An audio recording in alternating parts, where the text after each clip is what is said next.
Advices Radio Network. The views and opinions of Muscle Minds is for informational and educational purposes only. Better, stronger, faster.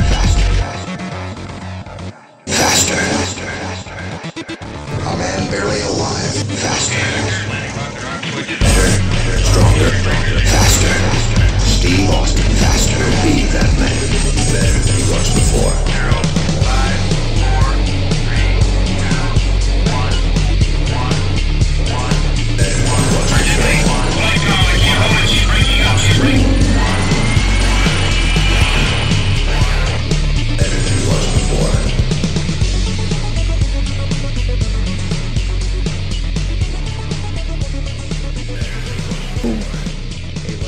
5, welcome back to Muscle Mind with Dr. Scott Stevenson. I'm Scott McNally. This program is brought to you by True Nutrition. Our codes are advices, and you can get 25% off of their oatmeal blends with the code advicesoats. I've been really dosing up on that beta alanine, Scott. I got up to like 3 servings, and my skin's all like burning and itching, and I'm like, oh, I'm getting crazy pumped. But 50 anyway, grams a day. 50 grams a day. No, yeah, not quite that high yet. But what's up, man? How you doing? Good. I would just hopefully we got fingers crossed. It's a rainy day today, and because my house is on the river, just my best. Even though I've got brand new electrical boxes in my house, literally it's been done twice now. I still will lose power for just everything will go out and comes right back on. I thought you were going to say because your house is on the river, we were afraid you were going to get swept away. No, I'm not even in a flood zone.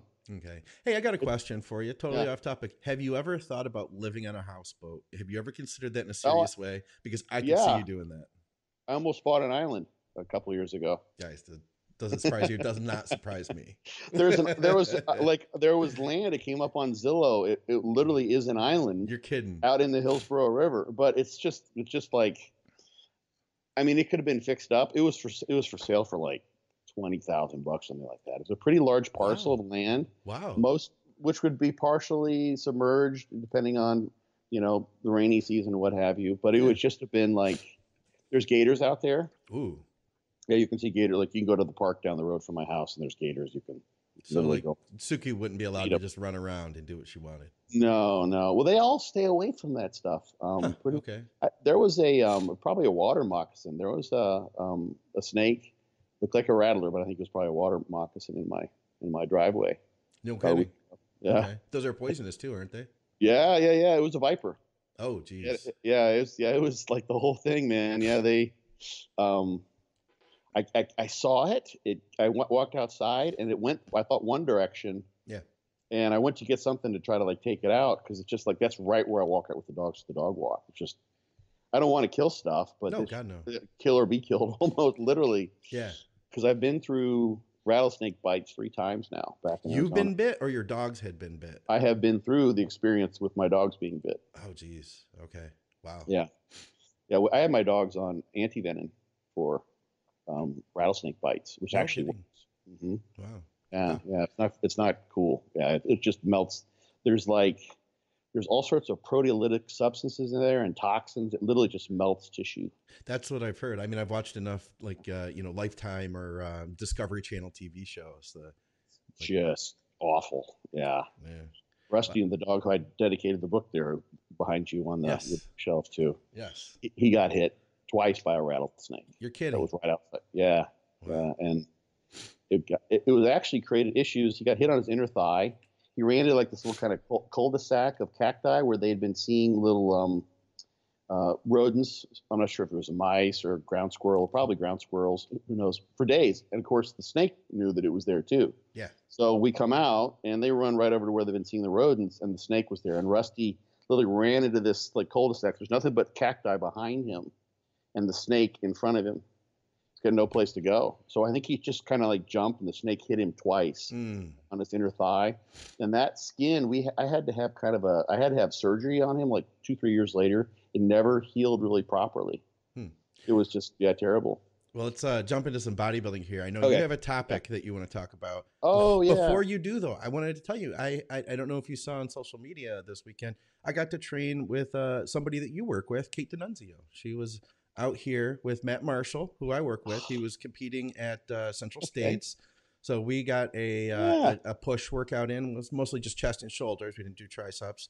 And then the following day, they trained back. I trained by them. And then the day after that, we trained legs together yesterday. So you got to hang out with Kate. I literally she just did a check-in this morning, and she said you're at the Powerhouse, right? Yes, yeah. Yeah, and I'm like, Shelby trains there sometimes, and Scott used to go and train there a lot, and she didn't mention anybody. She didn't mention it in her check-in. She mentioned all the other people. Oh, really? No kidding. Yeah, she mentioned other people, but she didn't mention you. I'm like, okay, so funny. Yeah. It was good. It was good. I never got a chance to train with Matt Marshall, and we've worked together for a few years, and he just competed the day before, but it was one of those things. I felt like, let's really do this, because this is an opportunity to kind of show him, like, he needs to grow his legs this next off season. And it's like, well, this is our one opportunity we have to, like, let's make sure that you really know how to push the intensity. So we did. And he hung in there. He's pretty sore today. He gained a bunch of water overnight too, which I'm guessing, he didn't go crazy with the food. We didn't do any kind of crazy water manipulation. I'm guessing a big part of that though was the inflammation, because we went pretty hard yesterday. Yeah, be careful. I would get him on some anti-inflammatories. That's the rhabdo type of of response. Like literally, he could be totally fucked up. We're watching him. We're watching him on this one. Yeah. That's how much water did he gain? He gained it was like 11 pounds. But he also had really carved up, Be careful. We're watching it, but I wanted to mention that briefly though. We got a chance to train. So what was your topic? All right. So here's the thing there's multiple topics that I think I can kind of merge into what I hope will be somewhat of an educational experience for the listeners. And sometimes I try to, I know I make the mistake of directing my information towards sometimes sort of the higher echelon of understanding to try to bring people up. Yeah. So I overspeak shit. I use too much scientific, terminology, blah, blah, blah, blah, blah, blah.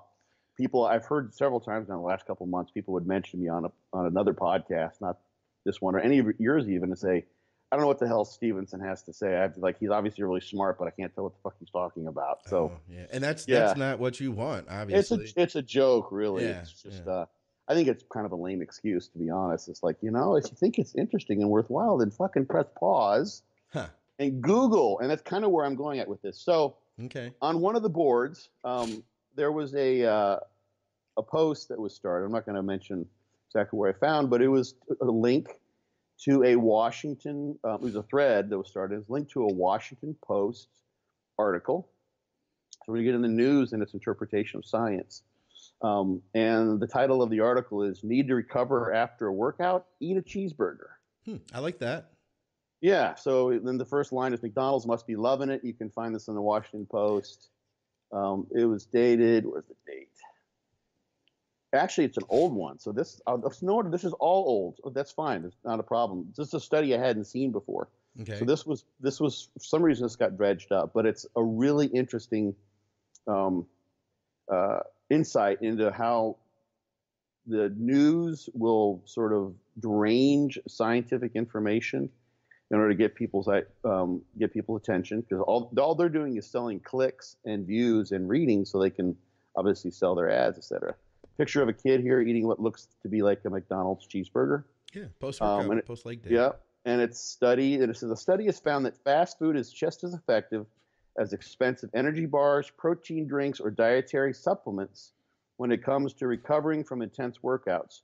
Junk food may be just as good as those high-tech powders, gummies, and shakes in your gym bag. So that's the opening line. Funny enough, you click on where it says study, which would normally you think would link you to the actual study. Right. It links you to another article where obviously they ported in the information.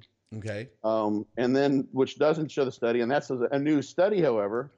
And you click on that, and you can eventually find the study. So the study is on. It's easy to find, actually.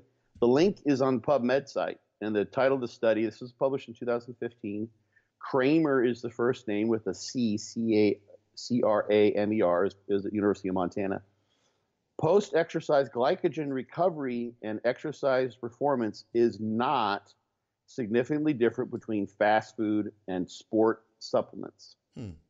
Okay, so now immediately I'm thinking to myself, So we take a typical fast food meal, and then if we're talking about sports supplements, we're talking about glycogen recovery. We're going to engineer the sports supplements that are being used to maximize glycogen recovery. Sure. So we would probably use like a highly branched cyclic dextrin. Creatine has been known to increase glycogen storage. Protein in combination with carbohydrates can do the same. We want a high glycemic index, easily absorbable.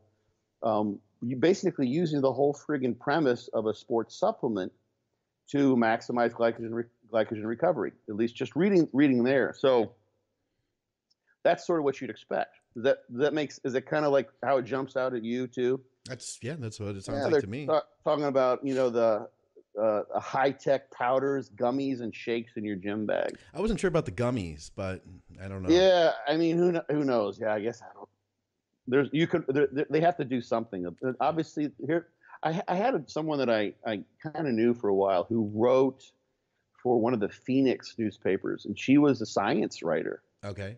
And she had absolutely no scientific background. She was very bright. Yeah. But she had none. Her background was in journalism. Okay. Which was appropriate. Yeah. And she was sort of scientifically inclined. She was bright, but she was writing about all sorts of shit that she had no friggin' idea about. She'd never taken a molecular biology class, a genetics class. I don't even know that she had like a physics. She's writing about all like the hard sciences. Wow.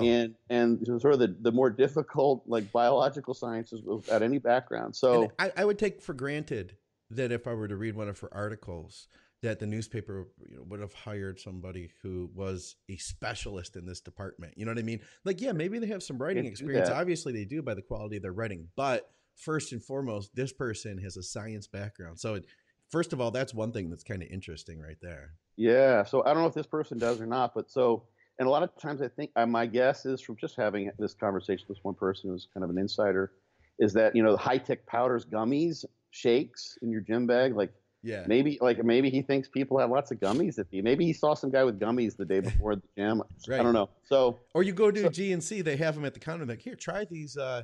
They'll have some. What do they call? It'll be like a glucosamine gummies. Oh, try these. They're only $13.99 a bottle. Here's a sample. Yeah, it's like the most expensive way to possibly get glucosamine. To get like a third of a dose or something. So I'm reading through this thread then. Yeah. And there's a couple things that pop out, and why I'm bringing this up is I'm not going to say who the online names of these folks, but be careful if you're someone who sees this. You've got, first of all, filtered information through the reporter if you read the article. Sure. And then there's another filter based on, and a lot of these people are vets on the site, and there's 3 pages so far on this particular thread, and from what I can tell, there's not and some of them are just they're going off on tangents about how much they love burgers and what the best burgers are and this kind of stuff. Naturally. But that's totally cool. Like that's a discussion board. We're having fun. But there are some people that are really digging in and making strong, opinionated criticisms of the science, of the findings, et cetera, et cetera. Okay. And as far as I can tell, I didn't read the study. So right. So here's the things, like for instance, that I found. Let's see. I made some notes here for this. Scott came prepared. Look out. Oh yeah.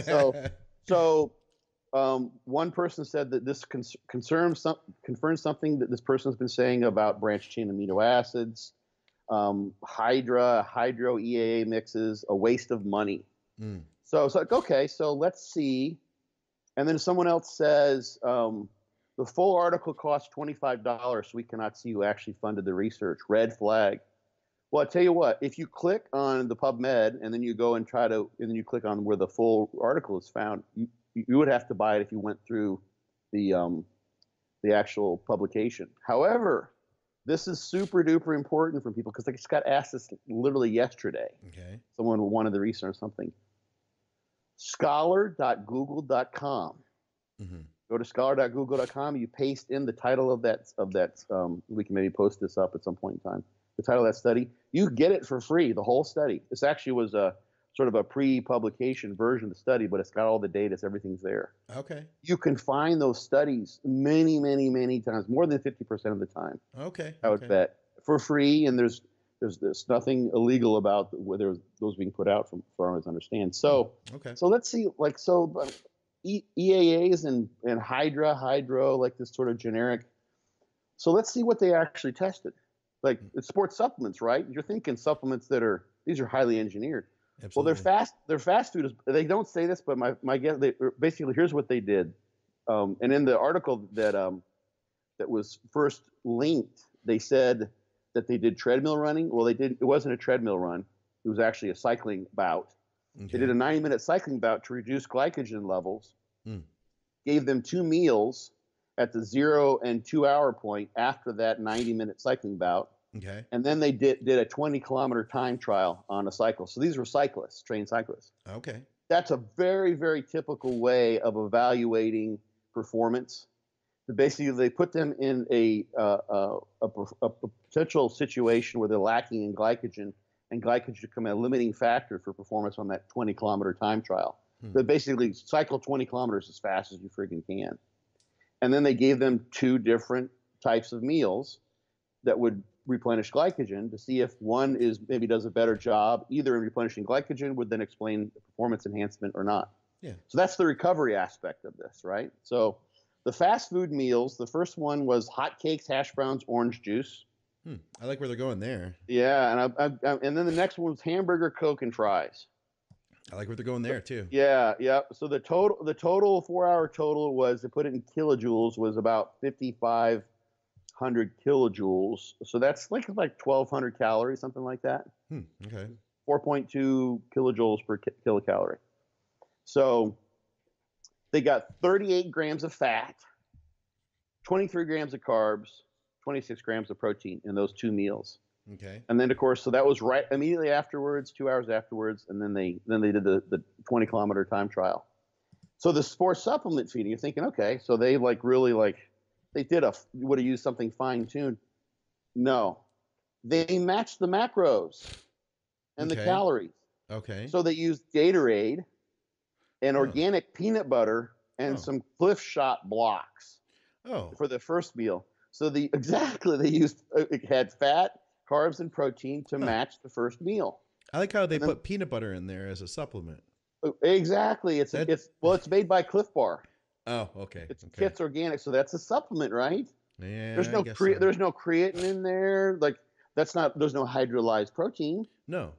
There's no EAAs in there. There's no branch. None of those things that we referred to in that person's post saying, this is why, this obviously shows that all those supplements are bogus. Yeah. Those supplements weren't tested in the study. And here's the thing, too. I wanted to say something. Is I feel like you're not necessarily picking on the guy who said. Oh, no. You know, but what you are making the point, though, that that's where my brain went, too. Was like, oh, well, this must be comparing it to, like you said, high quality supplements. You would think so. It's you're getting. Actually, I think the title was, they should have put. This is like basically if it fits your macros type of comparison study. Yeah. And the second meal, but we'll get back to that point in a second. Let's just say Cytomax, Power Bar Recovery, PBCC, and a Power Bar Energy Chews. So basically, the calories, the fat, carbs, and protein were identical. Okay. Sodium was a little bit higher in the fast food, but probably nothing to do about that unless it just added sodium. So literally, they basically matched macros and calories. Yeah. And they found the same degree of glycogen replenishment, and they found no impact on that 20-kilometer time trial. Interesting. Lo and behold, they did in no way, shape, or form did they try to exploit what the advantages of a sports supplement would be. Which would be, let's use hydrolyzed, high glycemic, insulin secreting, glycogen replenishing designer supplements like creatine or hydrolyzed protein or highly branched cyclic dextrins, maybe even a glucose disposal agent like alpha lipoic acid, because there's a million things they could have done. Yeah.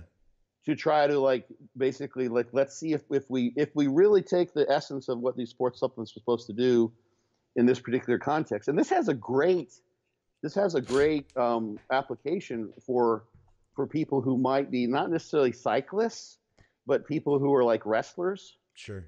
Or at a meet and they got to wrestle multiple times a day. Yeah.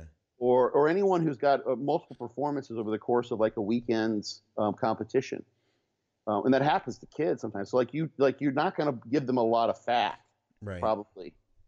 but that's what you get in fast food. So they call the sports supplement fat. So it actually tells you that, that's like basically in one way, it says that if you use organic peanut butter and these Power Bar energy chews don't have any fat, but the Power Bar Recovery, PBCC, I have to look that up. I think it's a Power Bar of some sort. It's got a good amount of fat. A lot of those taste so fucking good because they've got a lot of fat in them. Yeah. They're just protein-laden candy bars. Pretty much. Yeah, pretty much. So that's the thing, is that it was, first of all, the news story is misleading, as you sensed. The study in of itself, I think, is poorly designed to test what's going on with supplements. And then if you're reading through the comments, like this, interpreting BS research, our full article costs $25. It's like, no, Google Scholar, you can get it for free, as I did. And then he says, 90 minutes on a treadmill will not fully deplete glycogen stores. Well, it wasn't actually on a treadmill. That's what they said in the news story. It was a cycling exercise, and they show the levels of glycogen immediately afterwards. All the data are documented right there in the state. All that is available. So it's all right there. So the point is that this is what I see almost every time I dig in with this sort of thing, and it's it's really a shame. Yeah, it's not the best study, but it's a kind of a cool one in a certain way. I mean, it literally, it'd be interesting to see what the breakdown would be cost wise on the hash cakes, hash brown, and orange juice. I mean, it's probably just literally. I'm almost sure that's a McDonald's meal, man. Like, I would have to think so. I think it's like that big breakfast thing they do.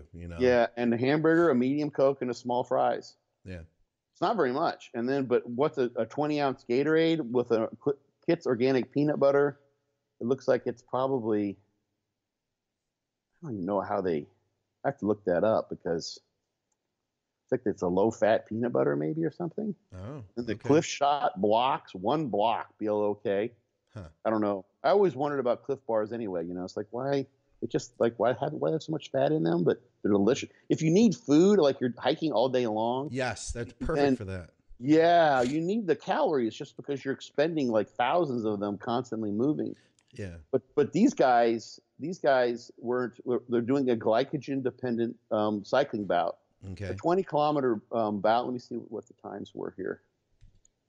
Let's figure out what the data are. Didn't put that in a plot. I feel like.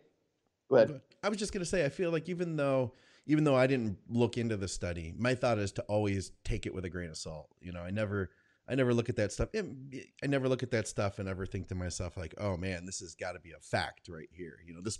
Yeah. I wonder though, Scott, how do these studies get approved? Like you said, this wasn't really a well-designed study. You could pick that apart and literally just having looked at it, how could that have gotten to the point where like people actually got behind it and they actually took the time to do this? Because I feel like had you had the opportunity to have this conversation with the people who actually conducted the study, they might have rethought about how they did it, but they obviously just didn't have any kind of they couldn't have had any kind of education in sports performance, this is for University of Montana.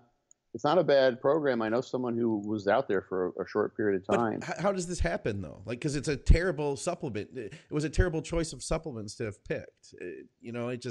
It's not it. The reason that I said that it was they did a poor job of exploiting what the benefits of sports supplements could be. Yeah, was to make that really apparent, because that's how it's being played off in the news.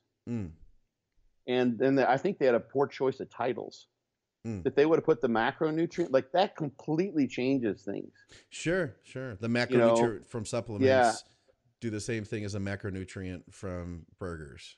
I don't think there are many cyclists who, given in that situation, would have chosen those sports supplements in order to optimize recovery in those 4 hours. If they had 2 meals, they just wouldn't have done that. Yeah. That's not what would have happened. So my guess is it does kind of fill. It's an interesting void, because they've done experiments looking at insulin and lipids, triglycerides, those sorts of things. Yeah. Comparing organic versions versus the fast food versions. If you match the nutrients, they're pretty close. You don't see like any like huge like crazy negative changes. Like insulin doesn't go sky high, and you don't really see a metabolic adverse effect from a single meal when you make the macros match.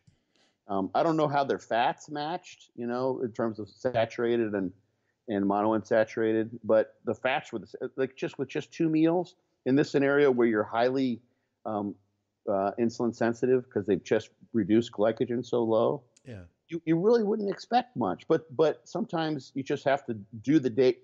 Like if you constantly assume and no one's actually done the experiment, then you have a big question mark. And so this does fill that question mark. The other part is that, I mean, they looking here, they say no competing interests in access to data, blah, blah, blah. Companies involved with products. So I was thinking maybe that Cliff Bar had been someone that they, were sponsored by, but no, apparently that's not the case. Okay. So it is interesting because there's so many studies that have sort of followed this sort of pattern. So this is a nice one to do.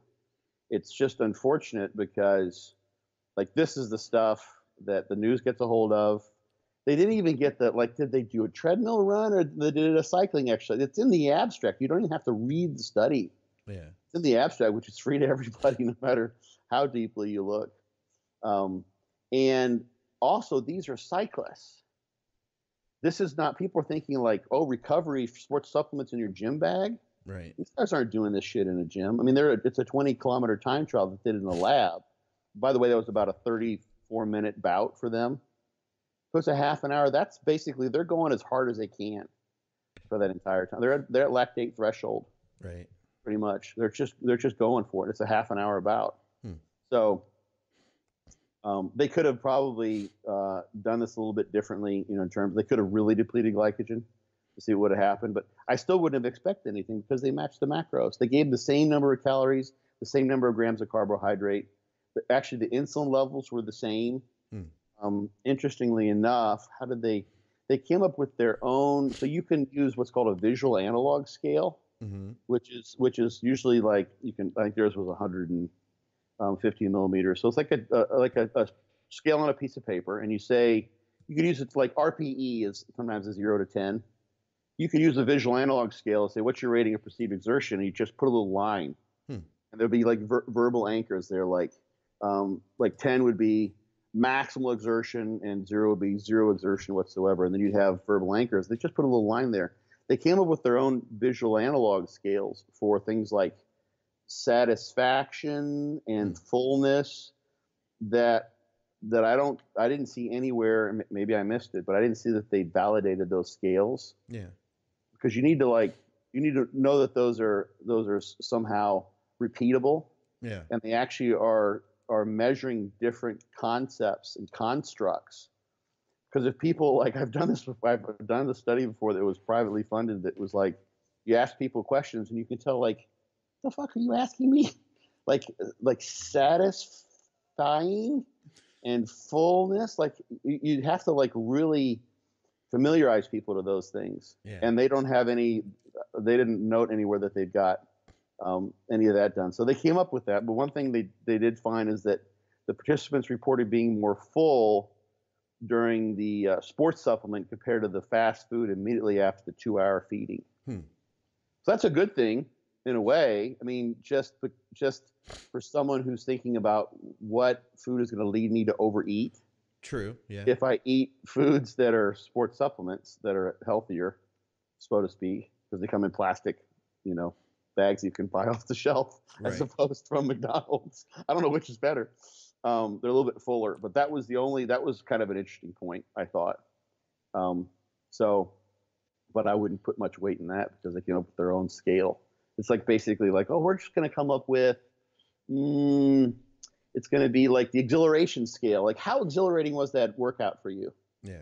What do you mean exhilarating? Just on a 0, like totally exhilarated and not exhilarating at all. I don't know. Like a 7, it was 7 exhilarating. Like you can see, I just made that scale up right now. And you could see how that would confuse people. Sure. Unless they'd anchored that in some particular way. And you have to be very careful with how you present those things. Like, the most exhilarating thing you've ever done was like you ever skydived Right. or, parasailing, or, you climbed Mount Fuji, Then it might not be a 7 anymore after Yeah, that, right. So those are psychometric measurements that I'm certainly not an expert at, but in my experience, they're very, very delicate and labile, meaning they can change all over the place, and you can literally like describe it in one little different way to one person. All of a sudden, like their whole construct goes, "Fuck! I thought I knew what you meant by exhilarating, and now I'm completely lost." Can you explain that again? Okay, here I could see this now. Here's the person that could find this interesting would be not somebody who lifts weights, not somebody who's actively like looking for what you're talking. The things when we think of supplements, I think that our terminology is probably going to be different than your average person. I imagine there's a park not too far from me here, and up until about this time of year when it starts getting too cold outside, well even for the next couple months, there's a lot of people that go cycling here. It's a long road through the park, and they come out here on the weekends. Average people that are working at a desk, and they're not like an avid cyclist, but they have all the gear, and they come out on the weekend, and then they ride 10 miles, and maybe they get off their bike, and they've got a couple options. There's a gas station over here where they could pick up a Gatorade, they could pick up a Cliff Bar, or there's McDonald's next door. Those would be like the people I think that could be. And then in that case, then they could be wondering, well, like maybe the Cliff Bar is a better option. And maybe for them now they're going to see like, well, I guess macros, it's, you know what I mean? I guess for them, maybe those would be the people where like real world, who is this study going to benefit if they were to actually break it down? Maybe those people could learn something from it. But here's the thing though, like in this particular study, they went 90 minutes to deplete glycogen, a 90-minute taxing ride, which is way beyond what most people would do. If they would have gone like 2 hours or so, they probably would have gotten to where they're bonking. So people don't do that. And they put a 4-hour window for recovery for then a maximal 20-kilometer time trial, which fits almost like it doesn't fit that average, recreational cyclist daily profile of what they're doing. They're not like going for broke for an hour and a half as hard as they freaking can, and then spending 4 hours trying to recover so they can go and do a 20-minute all-out bout. So what this sort of says, I mean, literally, in terms of recovery, which you think of as something that's related to your health, you want to recover from exercise because exercise is so healthy for you. Just kind of conceptualizing as the average person, fast food is just as effective as supplements. And like, okay, in this very specific context, doing things that probably no one who's read this, or like 0.01% of people have actually been in this scenario. It's a very contrived one, really, because they create a set of experimental conditions to try to test and compare these two different things. So like if you thinking like what would be you could literally, the smarter meal would be go have like a healthy salad with some salmon and some rice that's some wonderful rice that you get at like organic rice at a nice restaurant with carbs and fat, and doesn't have a lot of saturated fat in it per se, and like something that fits in with a generally healthful diet. You can throw some berries and some fruits in there. You can maybe use nuts for the fat, and there's probably nuts in some. I don't know what's in those the Cliff Bars or the Power Bars, but you could literally go in between. You don't have to go with supplements, which people think, oh, the supplements have to be the best because they've been so highly engineered. Well, that's a silly supplement strategy. So there's so many things about this that doesn't really reveal what happened. That would never, like, no one's going to read that. Like, imagine, like, what do you come up with a title for your Washington Post? Actually, I clicked on the other one. It says, need to recover in a workout, fast food is just as effective as supplements. For a workout. That just tells you, like, for strenuous workout, I'm reading the other article that was linked in the first one. Supposedly get us to the everyday exercises regularly reach for energy bars, protein powders, recovery drinks, thinking that these dietary supplements provide boosts that normal foods do not. The study, however, finds that when it comes to exercise recovery, supplements are no better than fast food. So, yeah, that's true in this context. Which doesn't fit with everyday exercises. So it's like, it's so misleading. It's so terrible. So the kind of the thing I'm getting, I'll step off my soapbox now, is that I don't trust, like, when it comes to this sort of thing, at least when it comes to anything that I know a little bit about, like the exercise related stuff, just don't trust the media, because their primary goal is to sell you stuff. Sure. And it's funny I only had to go 2 steps deep to find the study. Funny enough, like it said, a new study link, and it actually linked another news article. And then I found the actual study. And then I had to go to Google Scholar, and then I found the full study with all the data. But sometimes you can never find the study. Sometimes I'll have to literally go, and you can do this. You'll find, like, Dr. John Smith at MIT conducted this study, blah, blah, blah, in his, lab of biotechnology. And then I'll have to go, okay, so I have to go to PubMed or Google Scholar, and I'll find John Smith, right, who's doing this kind of research, and I'll have to dig through the things that he's done to eventually find the study, because they will never cite the original research. You can't get to the actual data, So you don't need it, Scott. You've got the newspaper to explain it to you. To lie to you, yes, exactly. So there's that, and just watch out, because the comments that were made on that thread, some of them, are very fitting to what you typically would see. There's a lot of times a mismatch between research and applying that to real life. As there is here, actually. But like those comments didn't at all fit what actually was done in this study, because they were relying also on the news story. So no one had actually read the study. So you're getting, like, filtered, like, basically misinformation everywhere until you dig into the study itself. And then, of course, you have to trust the researchers that they were honest in everything that they put out. Sure. So anyway, so Google Scholar is phenomenal.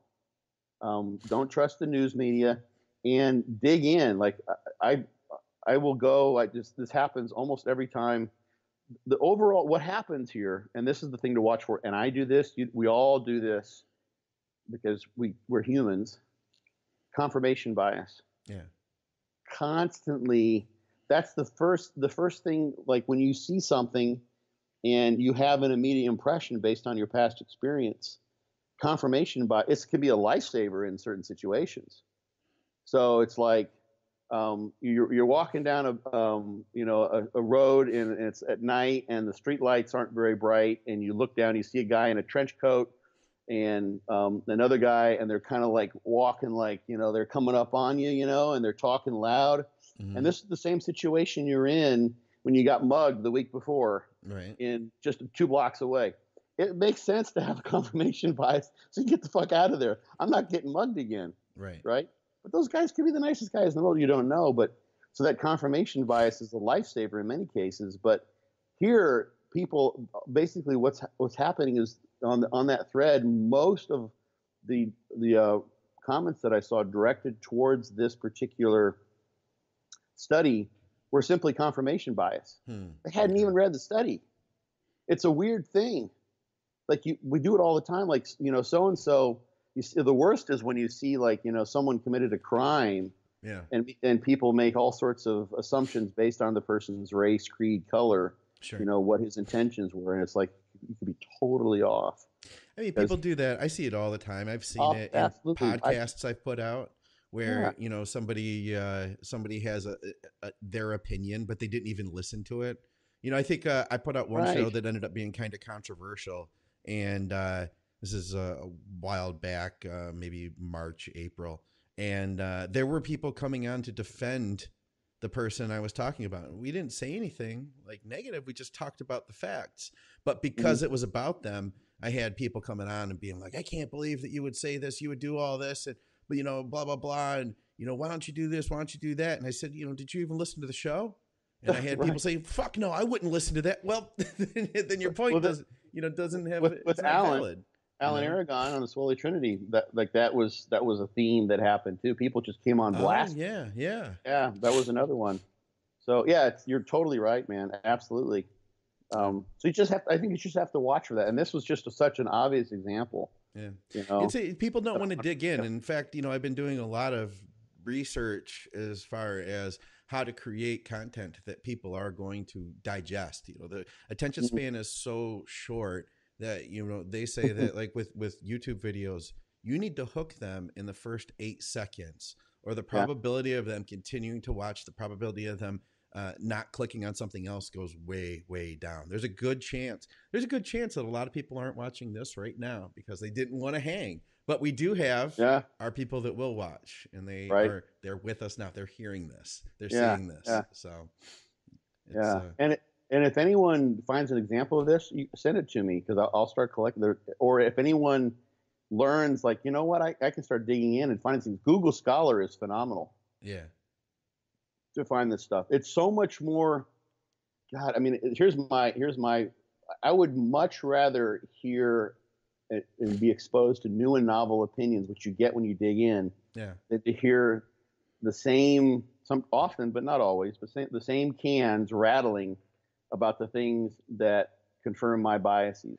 I don't learn anything from that. It's like, okay, I know that. Like, heavy weights build muscle. Okay, great. Yeah. Like, you know, like, I know this. Like, so, you know, it's so much more fun and entertaining, and life's too short to kind of live in the soup of the same ideas, I think. Sure. So anyway, it was a good topic. That was my rant, so to speak. My educational rant for the week. It's a good topic, and it's a good reminder.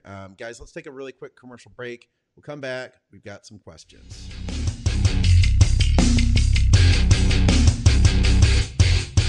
Hey guys, why are you using sports nutrition that was designed for someone else? At TrueNutrition.com, they offer the world's largest selection of quality protein powders, and they let you design your own custom blend from a variety of powders, flavors, boosts, and packaging options, like the Team Skip blend, for instance. That's over 20 billion possible combinations to create a protein powder tailored to your diet, your goals, your tastes, and your budget. TrueNutrition.com also offers the ability to create delicious custom oatmeal blends, and they're third-party tested, proving that all their supplements are ensured to have the highest level of quality and value. Don't be a sucker and pay for fancy packaging and gimmicks. Discover the source that bodybuilders trust and stop using mass-produced nutrition that wasn't designed for you. TrueNutrition.com, and use our code ADVICES at checkout to let them know that you support the shows.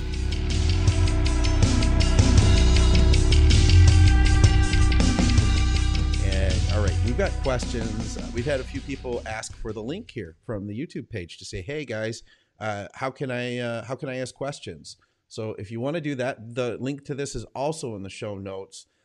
We are at the Facebook group for Advices Radio, which is the audio sister site of Think Big Bodybuilding Media. So here we go. We have one from Chris. He says, other than testosterone, because you need a certain amount of it to replace natural production, is there a minimum effective dose for gear? A lot of times I hear you have to run X gear at Y milligrams per week to see results. I believe there's a point of diminishing returns, but shouldn't there be a reasonably linear benefits up until that point? For example, someone said the minimum effective dose of EQ is 400 milligrams a week. So adding 100 milligrams a week would do nothing, or even 50? That doesn't make sense to me.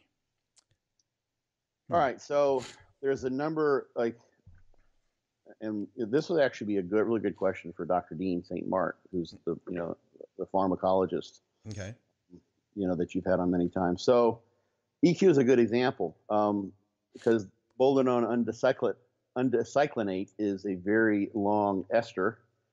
It basically, the half-life is on the order of like 10 or 2 weeks, something like that. It takes quite a while to build up in the system. So you take the typical context where someone would be using maybe just testosterone and they add that in. It's going to take a little while for that to build up. Yeah.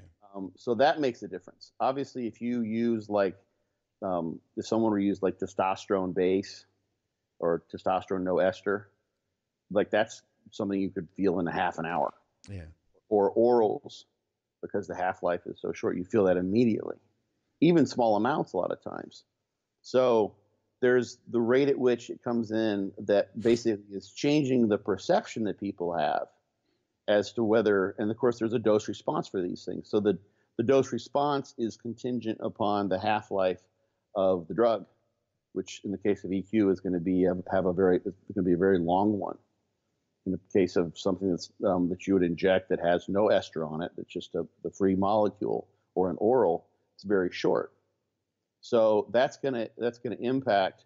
So like 400 milligrams a week, drop that down. So that's going to be like 60, 55 milligrams per day on average, something like that. Well, it's very slow. Oh, I see you like to comment. It's very slow acting. Whereas if you were in sort of some part of that too, the 4 milligrams is also the weight is on the ester too. So let's say it's 50 milligrams per day, something like that. That's not, math isn't dead on. You compare to 50 milligrams of D-ball, which you would feel immediately in most cases, because it's hitting the system in a matter of hours, minutes. Yeah. Totally different scenario. So that's part of where that comes from. So he's right in that, yeah, it will be having a pharmacological or physiological effect immediately once it goes in, but it's going to take some time for that to start to occur, which is why people say there needs to be sort of a minimum effective dose. So that, I think, basically that perception for the minimum effective dose is almost, my guess is completely, when people say it's completely related to when they start to feel it, when they've added it in on a cycle, or they started a cycle with it. They put it in there. And then, if 16 weeks down the way, 200 milligrams might actually be still having an effect. They just wouldn't notice anything unless they completely dropped it out, for instance.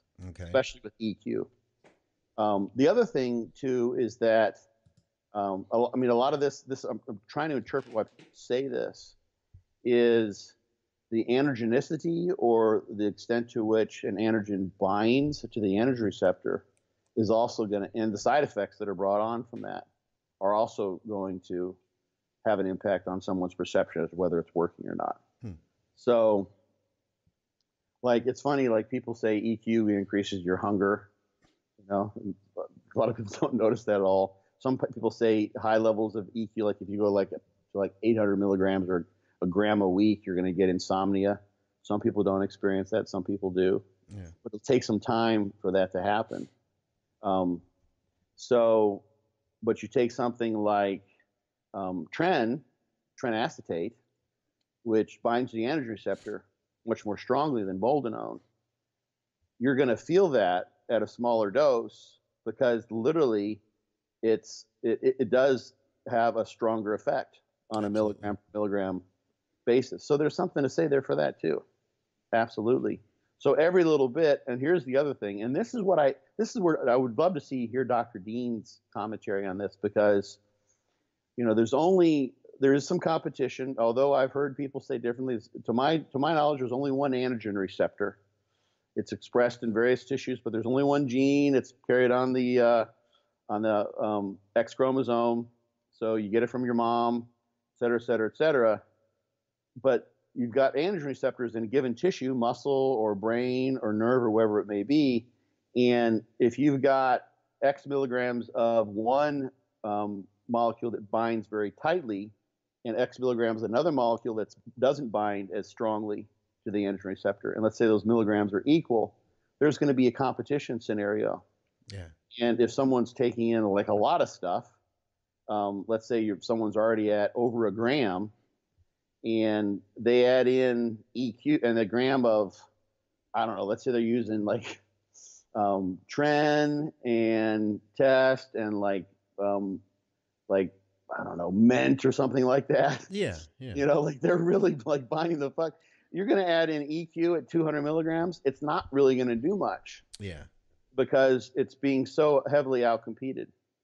So the minimum effective dose for something to have an effect is dependent upon its half-life and how tightly it binds the antigen receptor, plus the person's perception of all the side effects that might come along with that, their sensitivity to those things, and the context of the other antigens that are in the system at the same time, potentially competing.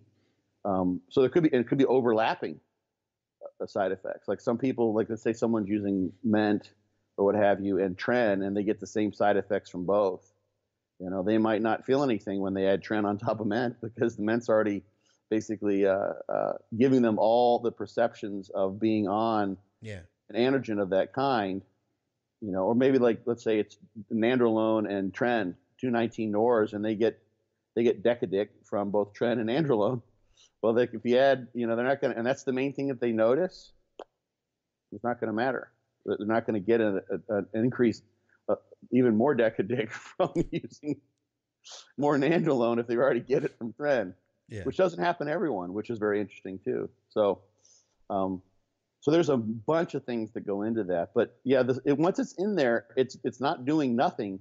It's just that you can't tell what it's doing, because it may be basically overcrowded by all the other things that are going on in the current cycle. That makes sense. That makes sense to me. Minimum effective dose. So I guess you're saying too, then it's going to vary on those factors. One of the factors I think that was interesting is that you said how you perceive side effects. That's an interesting one. That right. If you don't notice that stuff, then you might think that there's been something I think that I've noticed more and more, that people are using lower and lower doses, which I think is great. But I do think there is a minimum dose that's like, if I'm gonna do this, it's oh sure, I want to go to at least X amount of milligrams, something like that, to make a difference. So my brain's just kind of turning. You got me thinking about a few different things, and I made a couple notes too to talk about with Dr. Dean. I plan on trying to get him back on pretty soon. So that'd be worthwhile. I'd love to be on with that, just to like kind of pick at his brain. So there's the interesting thing there. I mean, if you think about it, 100 milligrams testosterone produced per week is, that's HRT. 7 to 10 milligrams per day, something like that. Those are the numbers that you hear in terms of testosterone production. Okay.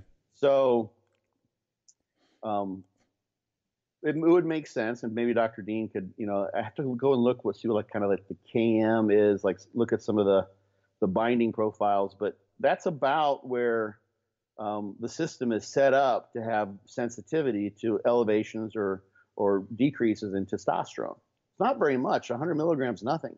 Obviously, you can use 500 milligrams or 600, like in the Boson study, the classic study, and get an effect. So you're like, there's a wide range that you can go to, and it's pretty friggin' wide. So the interesting thing is, like, if you have someone who's on like 800 milligrams, and if you add 200 milligrams of EQ, well, that's 200 milligrams of EQ. Let's say there's a long ester on there, but like, let's say that's 120 milligrams of boldenone. Yeah. Milligram per milligram, just that boldenone is more milligrams than your body would normally be producing in terms of testosterone. That's a higher number of milligrams of an androgen than your body normally produces endogenously on its own. So you would think, well, it's got to be doing something, but not in that context. Okay. Yeah, it's like, so like normally you like I look around here and like, well, there's one person in my living room and 2.5 dogs, which is kind of hanging outside. Yeah. So if we go and we add, like, if 2 people come in here, well, that's just triple the number of people. That completely changes the dynamic in my living room. Yeah. People were talking to one another. Where are we going to sit? Like, can I bring you a drink? Like, everything totally different. Yeah. So what happens then if we go up tenfold? So you had 10 people in there, and then you brought 2 more in. 2 right. more. Yeah. Exactly. So we got 10 people. Like, that's like 1,000 milligrams a week, which is where a lot of people are. Yeah. No big deal. And then, so here's the thing. This is actually not a bad analogy. So, like, let's say tren or something that binds to the androgen receptor, or something that's fast acting, is kind of like a boisterous person. If they bind tightly and they're fast acting, is they move around a lot. They're hyperactive. So EQ is like, it's not a really strong androgen, and it's slow acting. So so you've got a room and you've got all these like loud, boisterous, like, 'cause let's say it's an Italian family or something like that, yeah. And Italian and Irish people, and they're like running around, they're being boisterous and crazy. And then you bring in, like, 2 kind of slow acting, people who aren't very loud, and they're kind of like, they're sort of reclusive. You Librarians. wouldn't notice. Yeah. You wouldn't even know they're there. Yeah. So you do have 2 more people in the room. Yeah.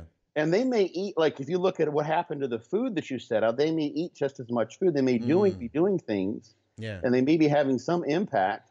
One of them may plug up your bathroom when they use the toilet, or things could happen, but you wouldn't even necessarily know from them because they don't say anything about it. Like they leave and like what happened to the toilet? And like, well, they were too embarrassed to tell you, so you figure it out. So you didn't even know that it was the EQ that had that effect, because EQ is sort of the quiet, shy person, that shy energen that has an effect, but it's unbeknownst to you because there's no loud side effects. They're not being, like they're not slamming beer mugs together or whatever. Especially 200 milligrams, 2 people versus, in a crowded room. Versus if you were to bring in 10 librarians, then you might notice a difference. They're there, right? Right. Like that librarian's hotter than the others. Like, wow, I'm paying attention to that librarian. Yes. Right. Yes. Yeah. But still, it would be 10 librarians. So you still have the same room of librarians be talking about like, index card systems and, right. And good old days of microfiche and microfilm. Oh, God, I miss them, and these kids these days, they don't know how to be quiet in the library. Like you have the same conversation. So there's nothing different and new about it that you would notice. So here's the thing. So this is actually, we can just keep going with this analogy. Let's say someone's at whatever, 500 milligrams of test, and they're going to add in EQ. Yeah. And so the test is, they can definitely tell a difference. Their sex drive's pretty high. EQ isn't renowned to have that effect. 200 milligrams probably wouldn't have that effect on appetite if we're going to. So you got 5 relatively active social people in your room, and then just two librarians kind of walk in really, really slowly, and they don't really mingle a whole lot.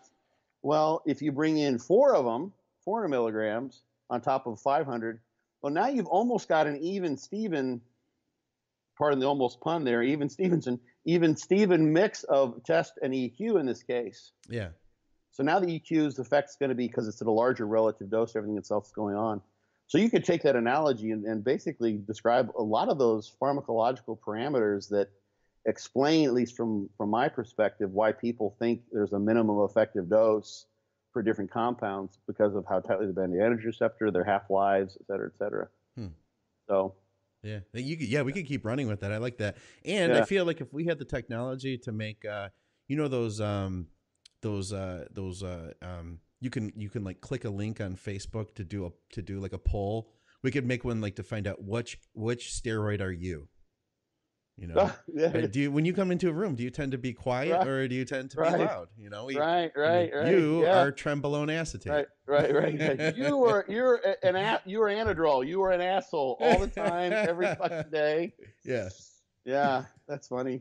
All right, I'll go down to the next question here. This is from Keenan. He says, what is the physiological explanation for muscle maturity? Does this represent some kind of histological changes? Does long-term lifting lead to proportionately less subcutaneous fat / water at similar body fats? Is it denser myofibers? Something else entirely? It's a good question. I feel like we've all taken that for granted. I've seen it, Scott, where I am not heavier than I was a couple years ago. Like, in fact, I'm lighter. But looking at the pictures, my quality is so much better. I would rather be this weight now than 10 pounds heavier and have the muscle quality look the way it does. Yeah. So there's a couple things. One thing actually you kind of misread what is almost the end question there. Is it denser myofibrils? Fibrils? I don't know. That's what he wrote. Yeah, exactly. So here's the thing. That's why I bring it up in part. Yeah. People will say, like, you could see every fiber in his muscle. Yeah. No, muscle fibers, the big ones are going to be like 100 microns or 1/10 of a millimeter across. The big ones. That's not visible with the human eye. That's not what you're seeing when you see striations like on Kai Green's quads or Jay Cutler's good quad that he always would show. That's the shape of the epimysium, the fascia that covers the whole muscle. And those are more than likely fascicles of muscle. So fibers will be bundled together in fascicles, hundreds and hundreds of fibers in fascicles. And that will sometimes give that surface shape that you see as striations, which can go away if someone's done a bunch of injections. Like people will lose the possibility of having glute striations if they get lean enough because they've got so much scar tissue in their glutes. Jordan Peters brought that up when he was on It's Just Bodybuilding, talking about natural guys in their shoulders versus enhanced guys, that they, natural guys can get a lot crisper shoulders in general than after, you've shot them up for years and years. Exactly. So on the scale, what you're not seeing individual fibers, you're seeing probably fascicles, or just the way that it may not even be that, it may just be the way that the fascia is shaped.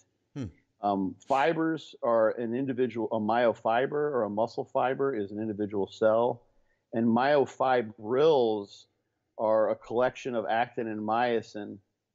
Sort of like the way I sort of think of it is if a muscle cell, that's why I was explaining it in my A&P classes. So a muscle cell is like a cylindrical can that you could put like dry spaghetti in. Yeah. And you pull those dried spaghetti, each piece of spaghetti, that would be a myofibril. And each can would be a fiber. And if you had like a whole like pallet of cans that was sort of in a circular formation, that would be a fascicle.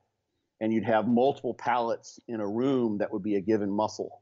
And those could be oriented in all sorts of different directions. They could be pennated like the skeleton, like in your chest at different angles. Yeah. You get different angles to pull. You've got multi-pennant muscles sometimes, like the rectus femoris. If you ever look really close at a really well-developed rectus femoris, you'll see a central tendon, and you'll see fibers coming in on both sides. That's a bipennant muscle. It's pretty cool. That looks really sweet on someone who's got that well-developed. Mine, you can see mine when I'll try to take a picture when I'm lean. You can see it right now. So anyway, you're not seeing the fibers. What does happen and this isn't a matter of even training, is that you do get at a given body fat percentage, you do end up having a thinner subcutaneous fat layer as people age. Okay, and you I can see that. You can see this, like if you look at, for instance, the easiest one to find that I know of is the Dernan and Womersley, which is the Jackson and Pollock is a skin fold equation that most people use. And sometimes you'll see the Dernan and Womersley table, or it's just an equation, both. And the table shows you the skin fold total for their standardized sites for men and women, and then age. So if you look at someone who has a skin fold total of 15 at age 20, and someone has a skin fold total of 15 at age 50, that person at age 50 actually has higher body fat when they test them underwater weighing in this case. So they store less of their body fat subcutaneously. I can see that. So they could be like, I don't know, 15 is pretty lean. Let's say it's 25, but if they're 40 or 45 years old and they've got 25 millimeters in their, I think it's 4 skin folds, they might be 15%. Whereas if they've got 25 and they're 20, they might be 11%. I'll be damned. Huh. Yeah, so you can see that like there, and it's been documented in studies. But that's kind of easy. It's like, wow, that's crazy. Like the same skin folds, older you get, the fatter you are. But if you're at 10% when you're 20 versus 45, the 45-year-old's going to have a smaller skin fold. They're going to have thinner skin. That, I think, is a big part of this muscle maturity phenomenon. It's literally the skin fold, the subcutaneous layer gets thinner at any given level of body fat as we age. That's just aging phenomenon. So on top of that, like I think one thing that and I've never seen this documented, but this has been I've noticed this, is that the longer you can get more vascularity, which gives that graininess. That's what I think is really what gives a lot of the graininess look. And I actually almost, it felt like so like narcissistic almost to post this, but it was sort of an anatomical thing. I know you've seen, anyone who's been really, really lean, you've seen this, or if someone is like really lean, they can go check this out, especially if they're pretty vascular. And you'll see that there are veins that are in the skin. And then there are also veins that travel along the fascia of the muscle. So like on my quads, I'll try to I could have done it today. Next time I train legs, which will probably be a couple days from now. Okay. When they're all pumped up and you're vascular, you can take the skin and slide it back and forth, and you can see that the veins in the skin move as you move the skin. Yeah. And the veins that are connected to the fascia, not the skin, they stay in place. So you've got 2 layers of veins. And I didn't have that, I don't think, 15 years ago, or I never got. I mean, I got lean when I was on. I just didn't have that. So the vascularity that comes, I think, more slowly over the course of time for someone who keeps on training, gives a different look. It gives that hardness. It gives that graininess. It gives that part of what is that essential sort of that muscle maturity. And probably, go ahead. Oh, I was just going to ask, and I didn't mean to cut you off, but do veins, will veins get thicker and ropier with time? And my thought is this is, and I'm coming at this just from like bro science guess here, but you know, if you're growing muscle, if you're pumping a lot of blood into that muscle, are those veins going to increase in size? Could you increase, will you increase like your vascular network over time? Will it grow really? There's genetics, obviously.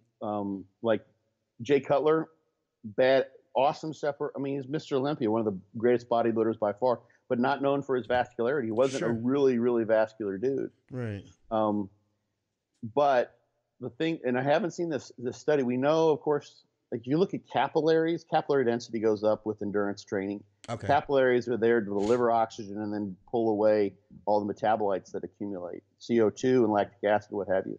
So, like if you do if they've done resistance training studies where you compare like heavy lifting, like powerlifter style lifting, with a more kind of typical bodybuilder routine, higher reps, more sets, and you'll get actually a lot of times with like the heavy lifting stuff in the earlier studies, you'd actually get a dilution of mitochondria, meaning that the muscle got bigger, but you didn't gain any mitochondria because you didn't have much of an aerobic stress. There's not a whole lot of metabolite accumulation there to deal with. You don't need to engage that aerobic system very much. And the capillaries, you'll even dilute them. So let's say you have like you may have like 3 capillaries per fiber. So that's one way they do it. So you take out a muscle biopsy, you have all these fibers, and you have capillaries in between them. Yeah. And there's really a capillary network, but when you look at it in cross section, it just kind of counts capillaries. So you may still end up with 3 capillaries per fiber because there's nothing stressing the muscle to get more capillaries. Blood flow, delivery, and getting rid of waste products isn't really a big deal when you're training with lower reps like that. You're not getting an awesome pump. You're not stressing the system in that way. So you got 3 capillaries per fiber, but now your fibers, got, let's say 50% bigger. So what you've actually done is you've diluted the actual capillary density in terms of cross-sectional area. More muscle, same number of capillaries, so the relative number of capillaries per unit muscle area is less. Makes sense? I think so, yeah. But if you have someone who does bodybuilding training, you can get more capillaries. You can get more mitochondria, or at least the mitochondrial density will stay in check in sync with the increase in fiber size because you're stressing that system. You're getting a pump all the time. You have to get rid of all that blood. So what also stresses blood flow is heat. And I've kind of noticed this. I paid attention, like a lot of the old school guys, like Rich Gaspari was a perfect example. Those guys would train covered up a lot of the times. You know that picture of Rich Gaspari, that badass black and white one? That's always black and white, at least, where he's doing the most muscular and the veins are just fucking all over the place. I do. Yep. Yeah. Branch Warren trains in fucking Texas heat. Okay. Doesn't with no air conditioning. And he trains really fucking hard, and they just keep going, and it's just absolute brutality. I mean, there's obviously, you can criticize his form and everything else. I'm not trying to say that that's how everyone should train, but the nature of and the exertion level and the heat that he's putting himself through is the kind where you're bringing blood through, and to dissipate heat, one of the main ways, in order to dissipate heat, you have to get it to the surface of the body. So you have increased vascularity, increased blood flow at the surface, and when the heat that comes into the blood is lost when you have sweat that evaporates. Sure. There's a phase change. The sweat that's water evaporates into a vapor and it goes away. And there's a certain amount of heat that is used up in doing that. So that heat is brought to the skin surface and you have sweat that evaporates to dissipate heat, and that's really the main way for dissipating heat if things are going all right. If you like sweat and the sweat's not evaporating, it's just dripping on the floor, you're just losing fluid. Yeah. Because you're not losing heat to that evaporative process. So lots of blood flow, the ability to get that hot blood out of the muscle to get rid of the lactic acid and to get the vascularity in the skin surface is because of a heat overload, because you want to get the heat out and you want to get to the surface so you can evaporate that heat, basically. And the other thing, there's more to. I've thought about this a little bit. I didn't even know this question was on there. I just have had this in my head because I've been asked this a few times. Is if you're training really fucking hard, with big weights, big movements, going for it, your blood pressure goes up. So you want to like make your veins go out. You do a Valsalva and you go, and the veins get bigger. So that's a volume overload on the veins. So you've got these veins that are being told we need to carry lots of blood. We need to have a large capacity. And they're being distended on a repeated basis because of the Valsalva and the increase in blood pressure that you have, which extends the veins. So there's a mechanical and a thermal stress that combines under the, sort of the guise of the physiological stress that's brought on by training hard with higher volume in the heat that comes. And then so your guy's been doing that for 20, 30 years. Like, I mean, it's kind of cool today, but like there have been times when I've just gone through like months where I just train in my back porch. Yeah. It's fucking hot as shit. Lower, I have a fan and that was it, nothing. And those are brutal. Like it takes away your ability to train hard, but I go into like a regular gym and like there's no thermal stress at all, no matter what I do compared to that. Because you're used to training out back. Yeah. That's intense. And I go out and I work outside a lot too. Like, I spend hours outside doing stuff. So the heat doesn't bother me. Actually, I don't even like to be cold in the gym. A lot of people are like that. But so I take someone who's been training hard with high blood pressures. Maybe they're training covered up or they train just so hard there's a lot of heat stress. All those other things combined for years. Plus their skin is getting thin. And maybe like you, they're starting to dial in their diet even better. And you're getting more developed because you've learned how to train. Yeah. Like the separation in your quads, really, I've mentioned this before in the show, it's kind of a function of having a well-developed rectus femoris that divides the medialis and the lateralis on the quad. Like if that muscle is weak, then you kind of like, you don't see it. But if you look for someone with a really deep separation in their quads, they're going to have a medialis on one side, a lateralis on the other, and this rectus femoris. And it's that deep crevice between the two muscles because they're round and fully developed that gives you separation. So having trained for all those things combined, and that's, I think, what happens when someone's got good muscle maturity. Some of it's just an aging phenomenon and then just fucking years of hard training and dialing shit in. And the vascularity effect too. Well, that makes sense. Hey, speaking of physiques, you look, is it just me? Is it just the angle here today? You look full. I do? Oh, you do. I don't know. Yeah, I trained this morning already. Okay. So maybe that's it. Do you, have you increased your food at all around training, or have you upped it recently, like yesterday or anything like that, or no? No?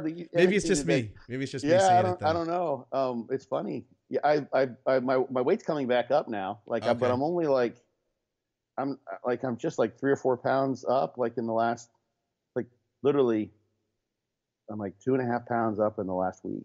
Last 2 weeks. It's like, that's it. This was there's nothing. And I haven't eaten hardly anything today. I'm going to go have sushi after this. Ooh, nice. But I knew if I had a big post-workout meal, I'd be like, oh, let's fucking end this shit.